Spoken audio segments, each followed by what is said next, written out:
everyone out there in YouTube land. I am the Scent Maven. Welcome back to my channel, Shopping in Scents. So let's take a deep breath.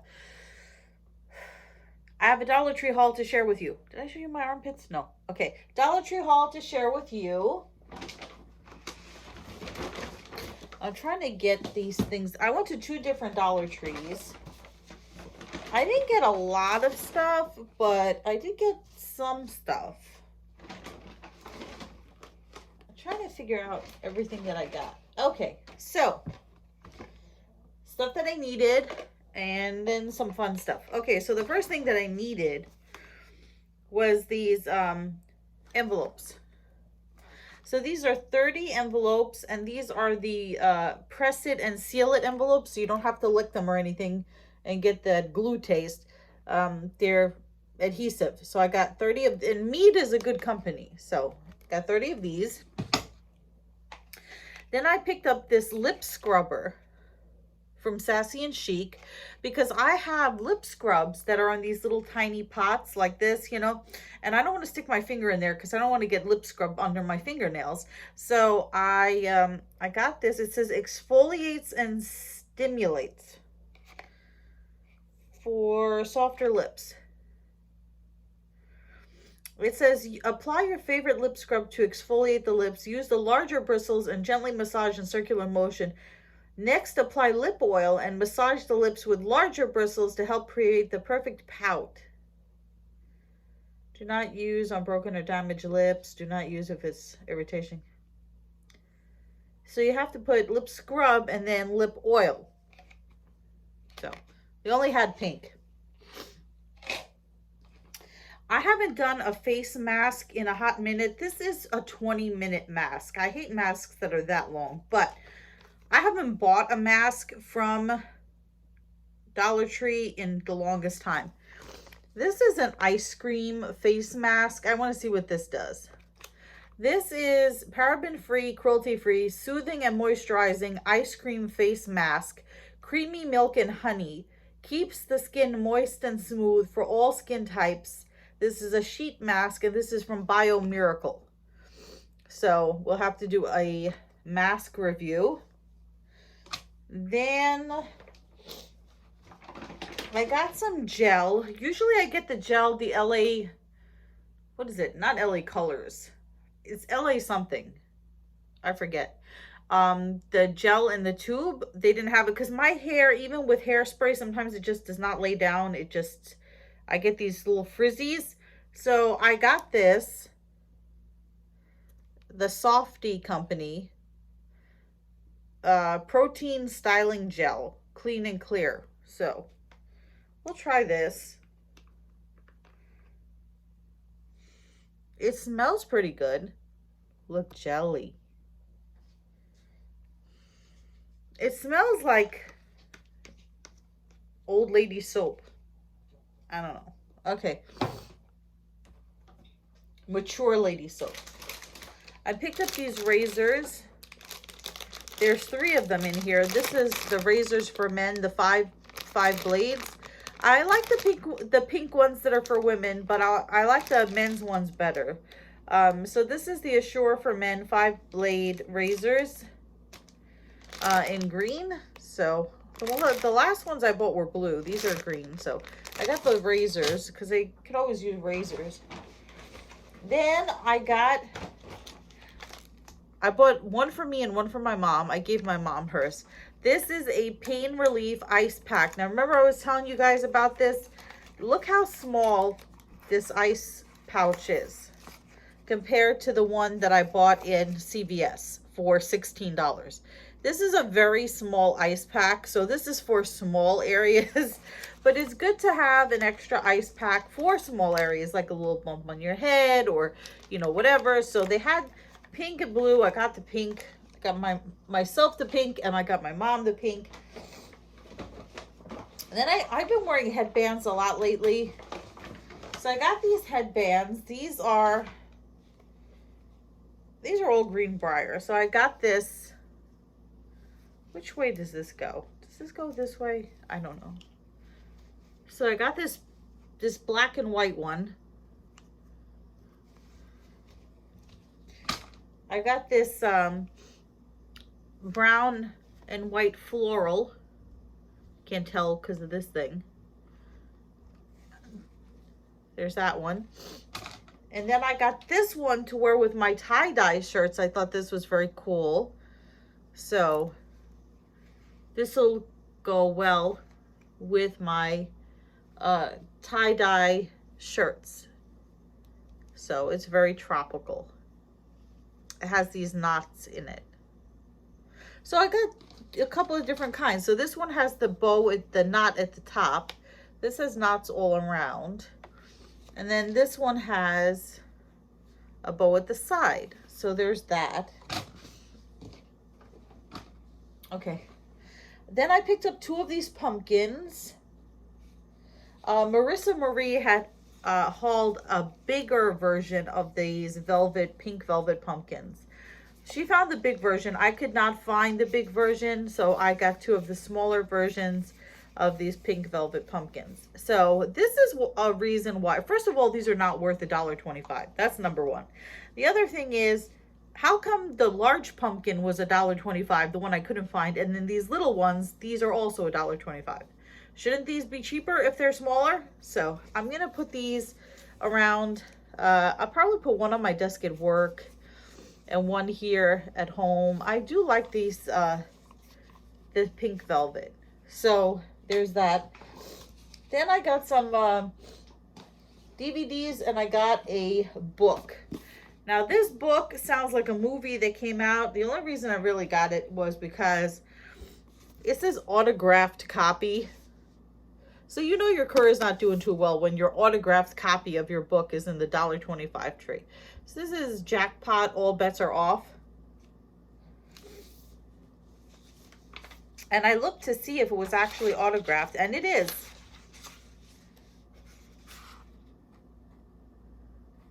It's kind of abstract there. So this sounds like the premise of a movie. I think it's a movie with Nicolas Cage. It's the one where, I don't know if it's called The Waitress or what. It's about a waitress and a customer, and the customer gives the waitress a lottery ticket, and then she wins the lottery or something like that. It's I've heard this premise before. So this says, if I ever get to reading any of these books that I pick up, this is what it looks like without the dust jacket. So this says,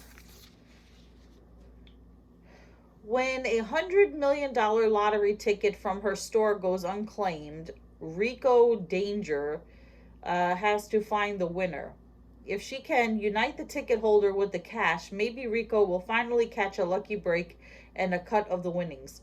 For help with her mission, she recruits popular and wildly wealthy Zan Macklin, the only other person who saw the suspected winner. As the hunt rolls on, the unlikely pair discover things they weren't expecting. Hidden resentments, shared struggles, and maybe even friendship. But what happens when haves and have-nots collide? Will this particular shared goal unite or divide? It says, New York Times best-selling author Nick Stone creates unforgettable characters and an unforgettable story with unforgettable truths about class, money, dreaming big, and taking control of your life. I don't know. So I started reading it and it seems okay. I just picked it up on the odd chance that it's actually worth anything, because it's an autographed copy. So you guys can't see here, but let me show you something else. I had ordered, what happened was, I'm a big fan of Augustin Burroughs. He's one of my favorite authors. If you haven't read Running with Scissors, you really do need to read it. It's not going to stay up. Okay. What I wanted to show you was, when I moved for the first time, I had pretty much all of Augustin Burroughs' books. I do not recommend The Wolf at the Table. That was one of the worst ones. But I had all Augustin Burroughs books, and then I lost all of them in the move and everything, and so I was rebuying them. And I happened to get this one. Okay. I knew that was going to happen. I happened to get this one, Possible Side Effects, as a signed copy. That's what he looks like. As a signed copy. And I bought this super cheap off of like eBay or whatever. And when I bought it, I did not know that it was a signed copy. And it was weird to me because this book was like $1 or $2 or whatever I spent on it. And it's a signed copy. I really should take better care of this. I'm not going to use this as the book that I lean myself on. I'm going to stop using it as my tripod here. But yeah, so sometimes you find autographed copies of books in the weirdest places. Then I found some DVDs. Okay, so this one I'm really excited about because, you know, I'm fascinated by biopics and also by like serial killer movies and stuff. Not all serial killer movies, but you know, Jeffrey Dahmer, Marilyn Manson, Charles Manson, John Wayne Gacy. I'm not a big fan of Ted Bundy or some of the other ones, but anyway, this is one of my favorites. So it says the true story of John List.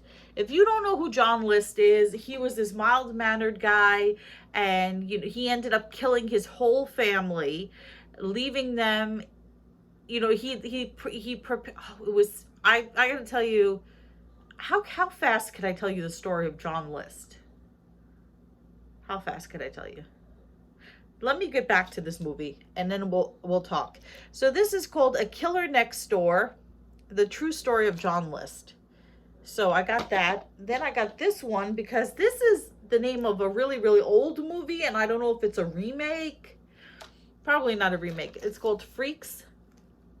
And then it says, kept locked inside her house by her father, 7-year-old Chloe lives in fear and fascination of the outside world where abnormals create a constant threat, or so she believes.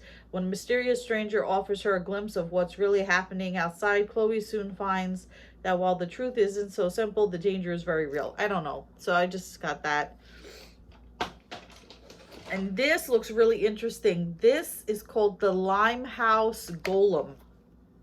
And I know what a golem is because it was in an episode of The Simpsons.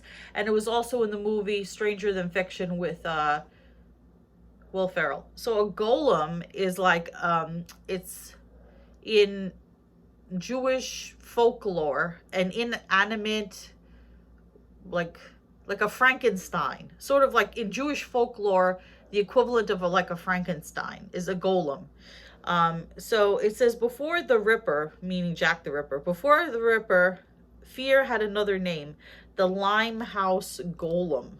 So, yeah, it says the city of London is gripped with fear as a serial killer dubbed the Limehouse Golem is on the loose and leaving cryptic messages written in his victim's blood. With few leads and increasing public pressure, Scotland Yard assigns the case to Inspector Kildare, a seasoned detective with a troubled past and a sneaking suspicion that he's being set up to fail. Faced with a long list of suspects, including music hall star Dan Leno, that's what movies he was in, Kildare must get help from a witness who has legal troubles of her own so he can stop the murders and bring the killer to justice. I don't know. It looked interesting. The idea that it's kind of like in England, it looks English, the Limehouse Golem. So I got that. Let's go back to John List. So John List, I don't even have to read this. Well, I'll read you the back. But John List was this man who was like an accountant or something, right? And he had a wife, I forget how many children. I want to say 3 children. And so what happens is his wife has like these big aspirations where she wants to live the good life. So he finally gets a job where he's able to afford to take care of them in the way that the wife wants to be taken care of. So he moves his children, his wife, and his mother to this big house in the suburbs, right? And he goes to work. And then he loses his job, and then he can't afford to pay the bills. So you know, rather than shame his family by having them have to go on welfare and having to listen to his wife and his mother, you know, berate him or whatever, he sets it up so that he plans to kill his entire family and then flee. His entire family, his wife, his children, and his own mother, right? So he sets up everything. He sends notes to the children's school saying they're going on vacation. He puts a hold on the mail so that the mail won't be delivered. He puts classical music playing in the house. He leaves the lights on. He leaves the air conditioning on. I don't think there was air conditioning. The lights, he leaves the music playing. There's no mail being delivered. And so he takes off and he starts another life and they can't find him. So then finally the police discover the bodies. He put them all in the main room. He killed, oh, it's so horrible. He killed his children one by one. First he killed his wife while they were, you know, she was making breakfast and she was sitting down to breakfast. Then he waited for his children to come home and he killed them one by one.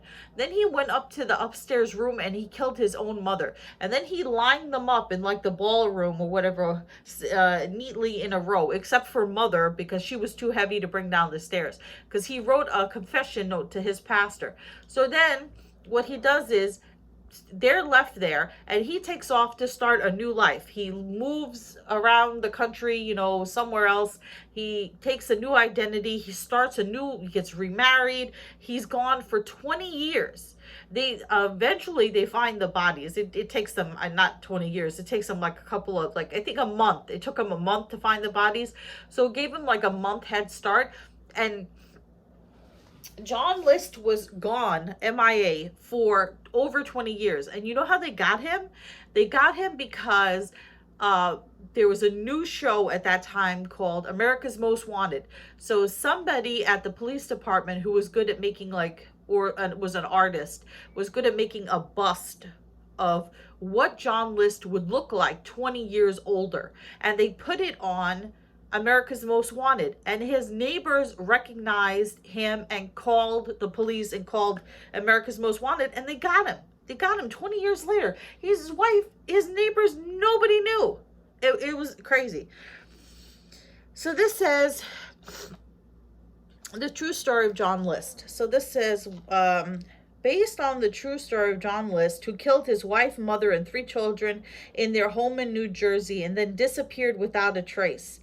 18 years later, in a small town in Virginia, Stephanie Hancock is confined to her home, recovering from a broken leg. This sounds like Rear Window.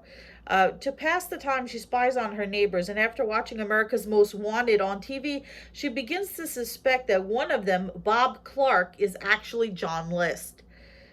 With the help of her boyfriend Danny and her best friend Melissa, Stephanie becomes determined to discover Clark's true identity. But the youngsters soon realize they've taken on more than they bargained for when the fugitive killer realizes he's being watched. So it's like they took the story of John List and they combined it with the story of Rear Window. So, yeah, those were the DVDs I got. Anyway, so that is my Dollar Tree haul. I hope you enjoyed it. If you did, remember to comment, rate, and subscribe. Follow me on Instagram at Shopping and Sense. I will see you all in a future video. But until then, goodbye everyone out there in YouTube land.